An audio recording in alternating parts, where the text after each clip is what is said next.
autostradën e Gjilanit. Mos ndërhyjmë tani ta respektojmë njëri. Po ja bëj pyetjen bën një pyetje ku dush, mu nuk ma bën. 2 minutë që po shfrytëzoj. Se nuk ka përfunduar rruga për Gjilan, autostrada për Gjilan, se nuk u thasni fjalë, se këta nuk dinë me sfjegu, se këta kanë mashtruar qytetarin në Republikë. Këta janë mashtrues tipik. Albin Kurti beson nuk i vyn opozita. Opozita më e madhe ndaj Albin Kurtit është vetë Albin Kurti. Ju e keni pa ballafaqimin e Albin Kurtit me vetveten. Ai nuk mundet me dalë prej ballafaqimit me vetveten.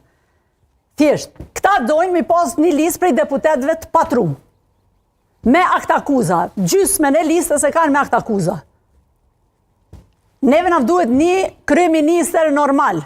Një program idejnë për qytetarin që ofron zgjidhje, që ja kthen dinitetin qytetarit Republikës Kosovës, që garanton mirëqenie, që garanton dinitet për qytetarët e Republikës Kosovës, që i garanton qytetarëve që këtu duhet me jetu në këtë vend. Dhe neve nuk na duhen as deputet manipulanta, e as deputet mashtruese gënjeshtar, e as kryeministër gënjeshtar, se po, Albin Kurti është gënjeshtari, populli fatkeqësisht është i mashtruari edhe i gënjyeri prej këtij njeriu.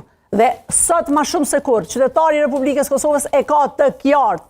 Një njeri që merr 51.50% dhe dorëzon pushtetin dhe del ngarë vetëm me kërkesën po du ma shumë, ai nuk e meriton me qeverisë. Një njeri që fëmijën e vet nuk e rrin këtë vend, nuk e meriton me qeverisë me këtë vend. Një njeri që nuk ka shtëpi në këtë vend, nuk e meriton me qeverisë këtë vend. Një njeri që i mashtron qytetarët duke thonë se i kam vetëm 16 euro në konto, sa mundet mi pas një qytetar i thjesht kur kryeministri i vendit i ka 16 euro në vend. Ai është i korruptuar, përndryshe nuk din me jetu.